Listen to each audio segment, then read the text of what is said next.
Muy buenas noches, señores televidentes. Estamos en su programa Salud y Sociedad.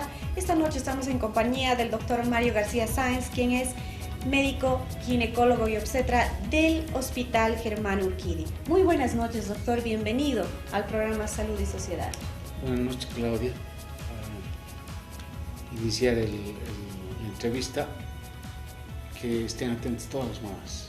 Esta noche un tema muy importante que es control prenatal. Doctor, ¿qué concepto tiene el control prenatal? Se realiza el control prenatal en toda mujer embarazada. Es en realidad una serie de contactos que tiene la mujer embarazada con el equipo de salud. Estos contactos son entrevistas, hacer una relación de su embarazo de la mujer hasta terminar el mismo en el parto y en el puerperio. ¿Qué es el control prenatal como concepto y para qué sirve? Sirve para lograr un embarazo y partos saludables, tanto en la mamá como en el niño. Y el concepto en sí, la definición de control prenatal, dice que el control prenatal son una serie de entrevistas o contactos que tiene la mamá o la mujer embarazada con el equipo de salud para hacer una evaluación del embarazo en toda su extensión. Doctor, sin embargo, ¿cuál es la importancia que se le da a las visitas médicas durante la etapa gestacional?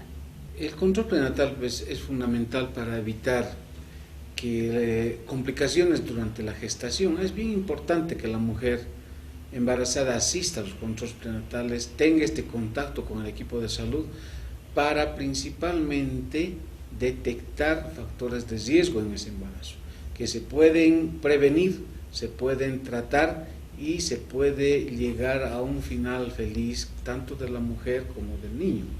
Esa es la finalidad del control prenatal: detectar, tratar y hacer un seguimiento de los factores de riesgo en la mujer embarazada. Sin embargo, doctor, ¿cuáles serían los objetivos de los controles prenatales? El control prenatal tiene que tener 4 objetivos básicos. Uno, que tiene que ser precoz, tiene que ser periódico, tiene que ser continuo y tiene que ser extenso. ¿Qué quiere decir precoz? Que los controles prenatales se inicien en forma temprana durante la gestación. Esto significa iniciar los controles prenatales en el primer trimestre del embarazo, o sea, en los primeros 3 meses o las primeras 12 semanas. Ahí se debe iniciar el control prenatal. Eso significa precoz. No es igual hacer un control prenatal al final del embarazo, cuando ya hay algunas complicaciones, que hacer un control en forma precoz. Luego, periódico. ¿Qué significa? Que debe tener una periodicidad, o sea, tener una secuencia de acuerdo a la gravedad o al riesgo del embarazo. Cuanto más riesgo haya, la periodicidad será mayor, o sea, las consultas pueden ser cada semana. Cuando no hay riesgo, se hace un plan de visitas, un plan de consultas para la mujer embarazada. En términos grandes se puede decir, hasta las 32 semanas la mujer debe asistir cada 4 semanas, una vez cada 4 semanas, o sea, una vez al mes al control prenatal. Esto hasta las 32 semanas. De las 32 hasta las 36 semanas debe acudir cada 2 semanas al control prenatal. Y después de las 37 semanas debe acudir cada semana al control prenatal. Eso sería una buena periodicidad de visitas al control prenatal. Debe ser extenso, dice. Debe cumplir este objetivo, que es bien importante. El control prenatal significa que debe haber detección de factores de riesgo, debe haber consejería de factores de riesgo, debe haber rehabilitación de la mujer si es que tiene algún problema, y finalmente prevención de factores de riesgo. Eso significa extenso. Y además lo extenso también significa que debe tener la mujer embarazada un diagnóstico o un seguimiento multidisciplinario o interdisciplinario. Más o menos le puedo explicar así. Si se detecta una cardiopatía en la mujer embarazada, debe hacerse una interconsulta con el cardiólogo. El obstetra debe tener un contacto directo con el cardiólogo para, entre 2 o 3 profesionales, tratar a la paciente. No puede solamente un profesional hacerse cargo, porque la patología de la mujer es bien compleja, de la mujer embarazada es bien compleja y que puede traer consecuencias graves. Y luego tiene que ser extenso o de amplia cobertura. Tiene que abarcar a toda mujer embarazada de una comunidad. Si hay 100 mujeres embarazadas, las 100 deben hacer control prenatal. Esos son los objetivos básicos del control. Doctor, dentro de lo que son los controles prenatales, tocó el término de detección de factores de riesgo. ¿Se puede hablar de detección y prevención de factores de riesgo ligados a problemas de discapacidad del niño? Durante el control prenatal, el objetivo principal es detectar factores de riesgo, y si hubieran estos factores de riesgo, pues vamos a hacer la prevención necesaria, porque si no hemos diagnosticado y si no hacemos tratamiento de este factor de riesgo, sí, el recién nacido puede tener complicaciones, puede tener malformaciones o puede tener discapacidad cuando vaya a nacer, y eso va a ser una consecuencia grave para la vida del recién nacido. Entonces se deben hacer estas detecciones durante el control prenatal. Esto es tal vez el punto más importante. ¿Cómo vamos a hacer una detección de alguna alteración o de alguna patología que pueda dañar al niño? Es a través del laboratorio, a través de ecografía. Lo primero que tenemos que hacer en el control prenatal, un buen examen físico, un buen interrogatorio a la mamá. Ahí, con ese interrogatorio, la anamnesis o el examen físico, podemos diagnosticar alguna patología y enmarcar a esta mujer embarazada en el embarazo de alto riesgo, el ARO que llamamos. Ahora, ¿cómo podemos corroborar este alto riesgo? A través del laboratorio. O sea, el laboratorio nos ayuda para confirmar patologías que se puedan producir durante la gestación. Por ejemplo, le puedo citar una infección de transmisión sexual, sífilis, por ejemplo, sífilis, que adquiera la mamá durante la gestación. Esa sífilis puede dañar al feto que está in útero, ¿sí? Entonces se va a producir una sífilis congénita, y el niño que está en desarrollo dentro del útero se va a malformar, va a tener malformaciones graves y que cuando nazca puede tener consecuencias para la vida. Otra patología puede ser el Chagas, la enfermedad de Chagas, que es muy frecuente en nuestro medio. También puede producir malformaciones al producto durante la gestación, o tener luego consecuencias en el recién nacido como una enfermedad de Chagas congénita. Entonces hacemos laboratorios, pedimos una serie de laboratorios que vamos a nombrar enseguida, y para detectar patologías durante la gestación, laboratorio. Luego podemos solicitar una ecografía. Ecografías que se hacen en forma seriada, generalmente entre las 6 y 8 semanas de gestación, luego entre las 11 y 13 semanas, entre las 20 y 22 semanas y finalmente 28 semanas y 34 semanas. Son varias ecografías que se deben hacer para un buen control prenatal.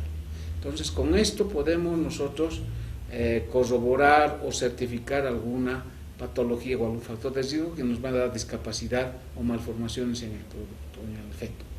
Doctor, nos había hablado de laboratorios y ecografías. ¿Nos podría decir, por favor, cuáles son los estudios necesarios dentro de lo que son los laboratorios y las ecografías para el control prenatal? En la primera consulta a la que acude la mamá, se abre una historia clínica perinatal de base. Es un carnet de salud donde se van anotando todos los datos, la anamnesis y el examen físico que se hace a la mamá. Después del examen físico, se deben solicitar una serie de laboratorios de rutina en el control prenatal. Le puedo nombrar, se pide un hemograma completo. Esto nos puede decir cuánto de anemia tiene la embarazada o no tiene anemia, o si hay alguna infección, esto en relación a los glóbulos blancos, o no hay infección. Entonces tenemos el hemograma completo. Un grupo sanguíneo y RH es bien importante, principalmente si detectamos un factor, el RH negativo. Entonces sí tenemos que hacer otra serie de estudios en una mujer embarazada. Tenemos luego la serología, las pruebas de laboratorio en suero. ¿Cuáles son? Primero, una glicemia, saber cuánto de azúcar tiene la mamá en su circulación, porque el embarazo es diabetógeno, o sea, hace que el azúcar aumente durante la gestación. Entonces, si la mamá tiene predisposición o es diabética, con el embarazo, pues esto va a ser un factor de riesgo grande para que haya alteraciones durante la gestación. Pedimos pruebas de función renal, como son la urea y la creatinina, ver cómo está funcionando el riñón en la mujer embarazada, que si hay factor de riesgo se puede alterar la función renal y nos puede complicar con una preeclampsia o una eclampsia. Luego pedimos pruebas para detectar sífilis, BDDL o EDPR. Si son positivas hay que hacer tratamiento, porque de lo contrario el niño que está en útero se va a malformar por la sífilis. Luego pedimos una prueba rápida para el virus de la inmunodeficiencia humana, ¿sí?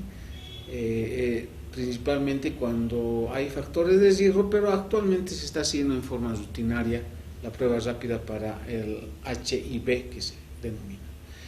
Después vamos a solicitar un examen general de orina y un urocultivo. Esto es muy importante porque si hay una infección urinaria que son frecuentes durante la gestación, nos puede alterar el desarrollo de la gestación, nos puede iniciar un trabajo de parto secundario a una infección urinaria. Luego vamos a hacer una colposcopía y toma de citología cérvico-vaginal, el Papanicolau que se denomina, para detectar si hay alguna lesión en el cuello de la matriz en la mujer embarazada.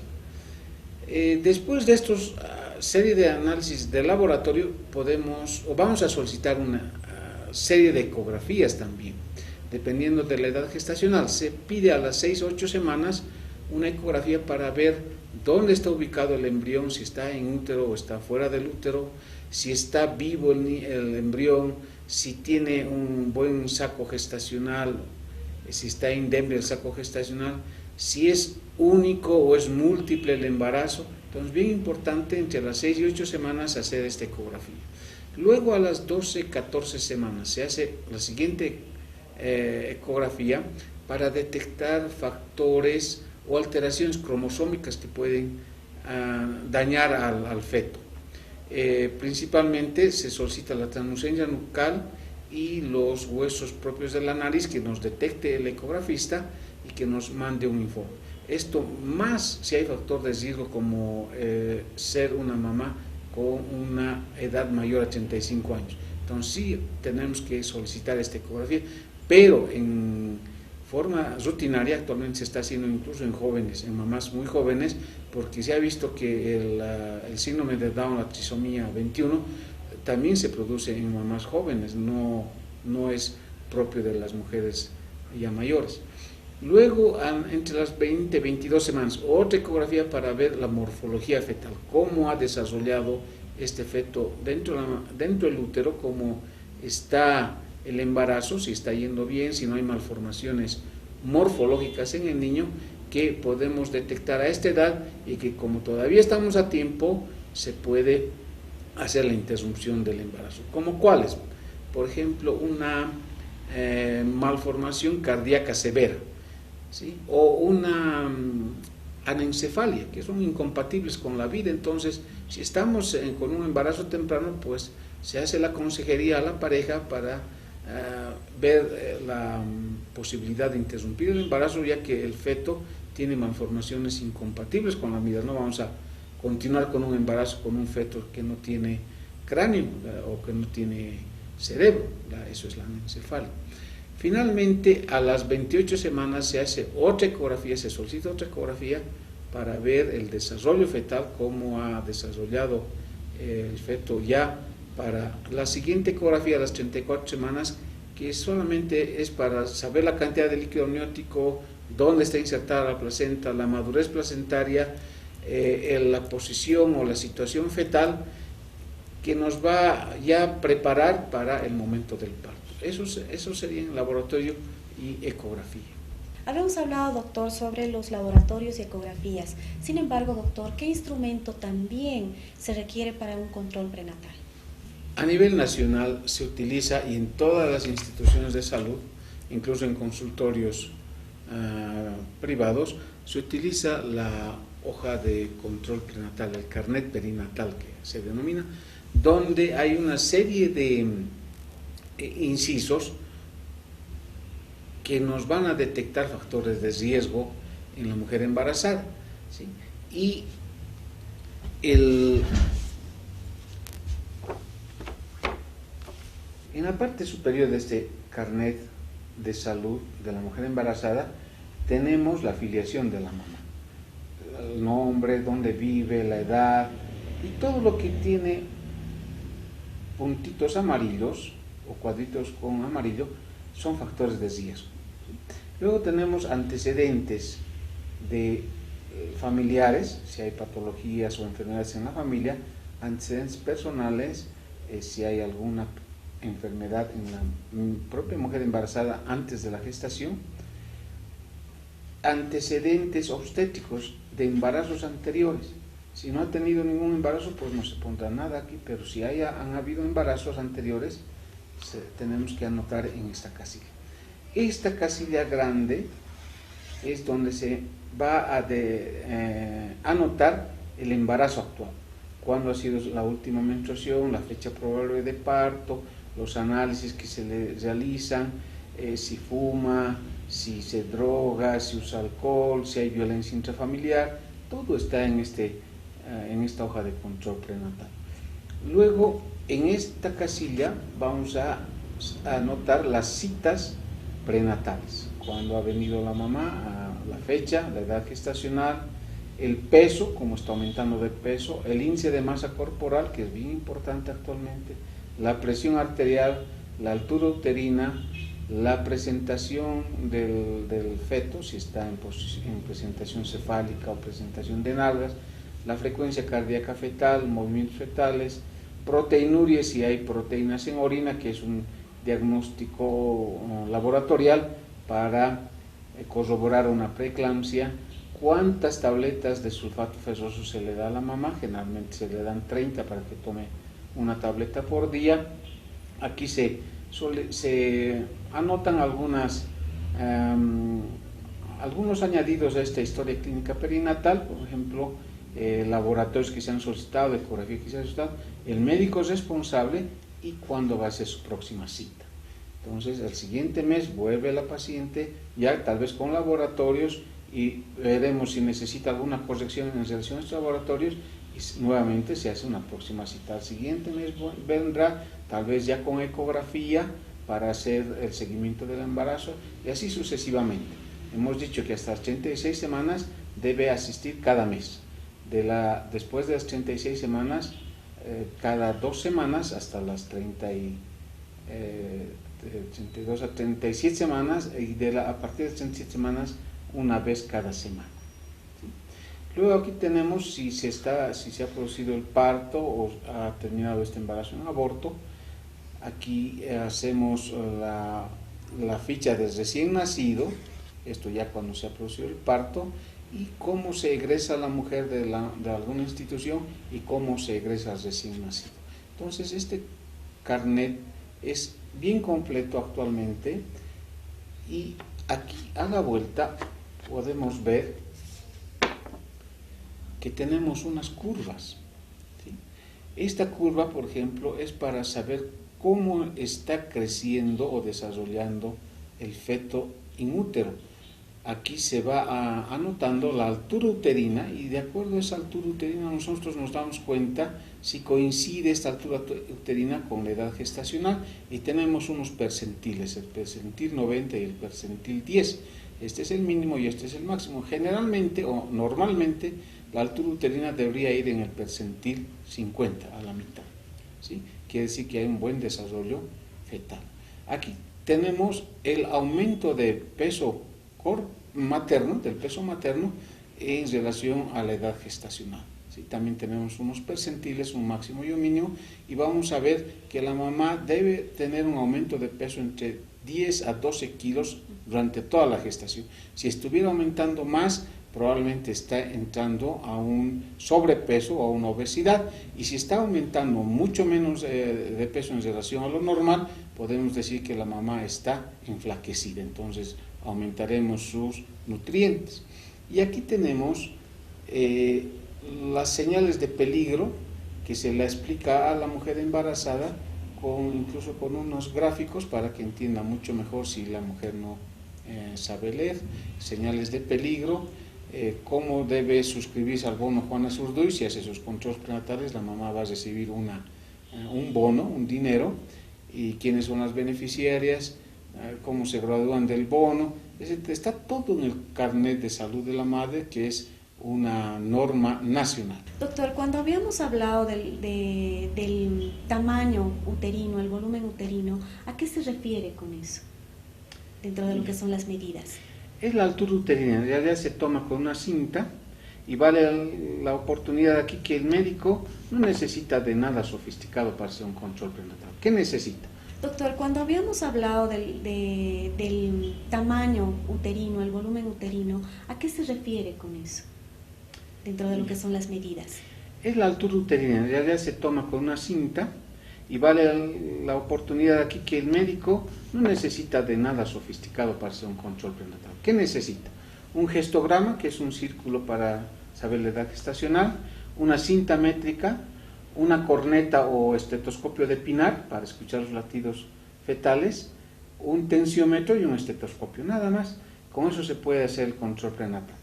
¿Qué es la altura uterina? Se toma una cinta métrica y se mide la altura uterina, ¿sí? Desde el pubis, que es un hueso que está en la parte baja de la cintura, hasta el fondo del útero. Y esa altura normalmente va a reflejar cómo está desarrollando el feto. Le puedo dar una idea. Si tomamos una altura de 30 centímetros, quiere decir que el embarazo aproximadamente es de 37 semanas. Y el peso del niño es aproximadamente de 3 kilos. Si tomamos una altura uterina de 33 semanas, o de 33 centímetros, perdón, el embarazo estará de 40 semanas y el peso del feto aproximadamente son 3.600 gramos, 3.600 gramos, 3 kilos y 600 gramos. Entonces eso nos sirve para ver cómo está creciendo el feto. Ahora, si tomamos una altura uterina demasiado grande para la edad gestacional, por decirle 40-42 centímetros, entonces es una llamada de atención para el obstetra o para el médico que está haciendo el control prenatal. Probablemente o el niño está creciendo demasiado, es un gigante, o son 2 o 3 niños in útero, 2 o 3 fetos in útero, o hay una patología que se llama polidramsia, el líquido amniótico está aumentando demasiado en volumen. Entonces, a través de la altura uterina nos damos cuenta inmediatamente. Si la altura uterina es inferior a la edad gestacional, por decirle, está por debajo del percentil 10, puede ser que el niño no esté creciendo adecuadamente, esté desnutrido en útero, o haya una disminución del líquido amniótico, oligoamnio se llama, o haya muerto el feto in útero y no nos estamos dando cuenta, por lo tanto no está aumentando la altura uterina. Doctor, ¿qué vitaminas debe consumir la mamá gestante? Es importante prescribir suplementos vitamínicos a la mujer embarazada, más en nuestro medio que no tenemos una alimentación completa. Lo que debe ingerir es hierro, que se da en el control prenatal, ácido fólico también es importante, calcio para la calcificación de los huesos del feto y el resto de las multivitaminas que vienen en estas tabletas en forma completa. Doctor, ¿qué instrucciones acerca del parto debe tener la embarazada? Se debe educar a la mujer embarazada, uno que asista a los controles prenatales en forma regular, que no falte. Se debe también insistir en las ropa holgada, no muy ceñida, no muy ajustada. No debe usar tacones, no debe tener alimentación con sustancias que le van a producir indigestión, no consumir picantes, condimentos, es bien importante porque eso puede producir gastritis. De por sí la mujer embarazada tiene alteraciones en el vaciamiento gástrico.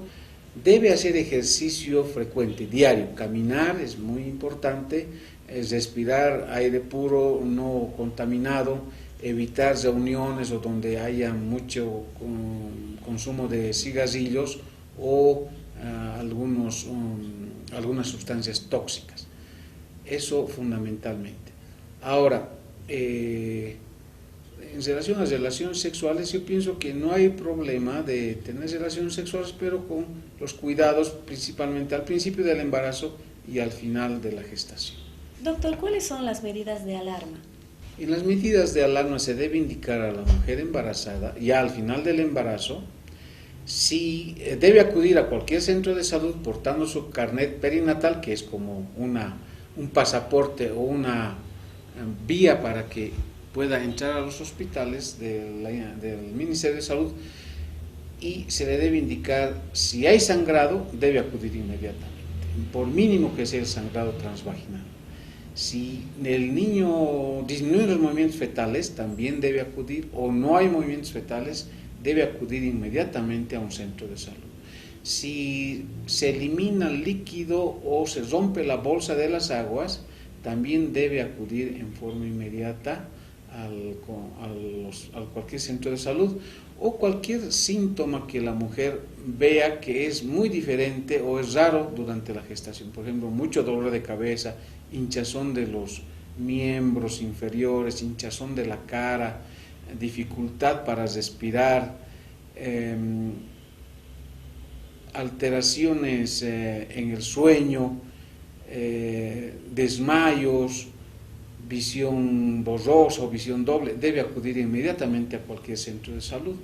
O cuando inicia el trabajo de parto, si ella siente contracciones o se pone duro el útero, se pone duro el abdomen, debe acudir igualmente inmediatamente a un centro de salud. Esas son las medidas de alarma básicas. Doctor, ¿qué recomendaciones tiene usted para las mamás durante la gestación? Se le puede recomendar a la mujer embarazada que acuda al control prenatal, que tenga contacto con el personal de salud, que haga los controles en forma periódica, que pregunte a su médico por qué estos síntomas, por qué le está dando estas vitaminas o por qué no le está dando. Es bien importante que la mujer pregunte y que cualquier duda que tenga, el médico debe resolver su duda, debe contestarla. Y además, al final del embarazo, planear su parto, de charlar con su médico y decir dónde va a tener el parto, con quién va a acudir al hospital en el momento del parto, cómo va a tomar el taxi, dónde va a tomar el taxi, con quién va a dejar a sus hijos. Es bien importante eso, conversar con la mujer embarazada, el médico tratante, para que todo llegue a su fin en forma excelente. Agradecer al doctor Mario García Sáenz, médico ginecólogo obstetra del Hospital Germán Urquidi. Muchísimas gracias a ustedes, amigos, por estar con nosotros. Hasta una nueva oportunidad.